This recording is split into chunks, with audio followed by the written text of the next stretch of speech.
14ই March ব্রিগেডে প্রধানমন্ত্রী নরেন্দ্র মোদীর সভা।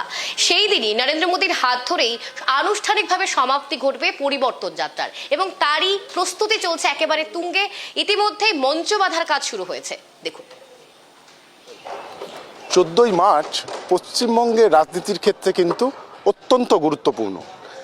এই 14ই মার্চ নন্দীগ্রামে গুলি চালনার ঘটনা ঘটেছিল তৎকালীন বাম সরকারের সময়, যা পরবর্তী সময় রাজনৈতিক পট পরিবর্তনে অন্যতম ভূমিকা নিয়েছিল। আর এবার সেই 14ই মার্চ ব্রিগেডে বিজেপির জনসভায় উপস্থিত থাকবেন প্রধানমন্ত্রী। কীরকমভাবে চলছে প্রস্তুতি, কতটা প্রস্তুত এই ব্রিগেডে জনসমাগমের ক্ষেত্রে, ব্রিগেডের দায়িত্বে রয়েছেন বিজেপির অন্যতম গুরুত্বপূর্ণ নেতা রাজু বন্দ্যোপাধ্যায়। আমরা কথা বলবো। রাজুদা, ব্রিগেড 14ই মার্চ আপনারা বলছেন ঐতিহাসিক হবে, কি জনসমাগম হবে, এখনো পর্যন্ত প্রস্তুতি কতটা? যুদ্ধকালীন প্রস্তুতি চলছে, কারণ এটা তো মাননীয় প্রধানমন্ত্রীর যে সভা। আমি প্রথমে বলেছিলাম, আবারও আমি বলছি যে দেখুন, এটা আমরা উদ্যোক্তা। এই ব্রিগেডের সভা হচ্ছে পশ্চিমবাংলার মানুষের, সাধারণ মানুষের সভা। আর তাই আমরা কোনো সংখ্যা বলছি না।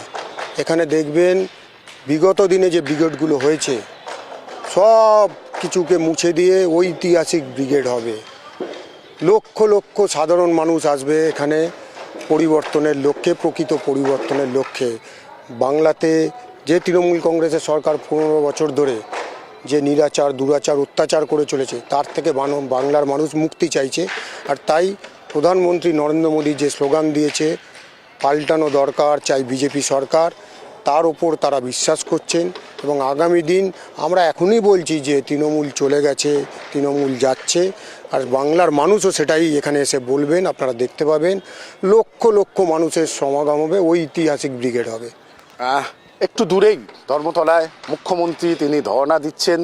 একাধিক সময় এসআইআর ইস্যুতে কেন্দ্রীয় সরকারের বিরুদ্ধে তিনি তোপ দাগছেন। প্রধানমন্ত্রী স্বরাষ্ট্রমন্ত্রীকে কাঠগড়ায় তুলছে। তার যে প্রচার, সেই প্রচার তো অনেকটা প্রভাব ফেলতে পারে। এবং 14ই মার্চ যদি প্রধানমন্ত্রী সভা হয়, কোনো যদি সংঘাতের পরিস্থিতি তৈরি হয়। দেখুন, ল অ্যান্ড অর্ডার দায়িত্ব কার? রাজ্যের। যদি কোনো রকম এরম ঘটনা ঘটে, আমরা শান্তিপ্রিয় দল, আর ব্রিগেড করছে মানুষের ব্রিগেড।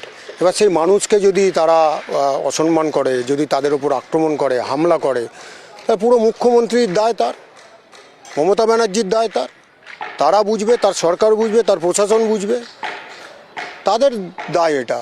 আর ওটা ধর্না হচ্ছে, মুখ্যমন্ত্রী এখন ভাবছেন, আমাদের কাছে খবর আছে চকলেট ধর্না বলছে অনেকে, যে এখন উনি কবে উঠবেন, কিভাবে উঠবেন, তার রাস্তা খুঁজছে।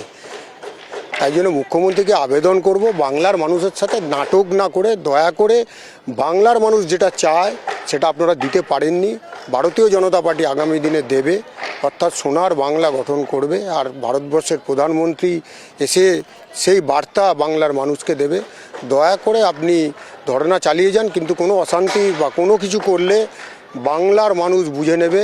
আর পুরো দায় কিন্তু আপনার, পুরো দায়িত্ব কিন্তু আপনার। আপনি একজন মুখ্যমন্ত্রী হিসাবে ল অ্যান্ড অর্ডার সিচুয়েশান আয়ত্তে রাখার দায়িত্ব আপনার।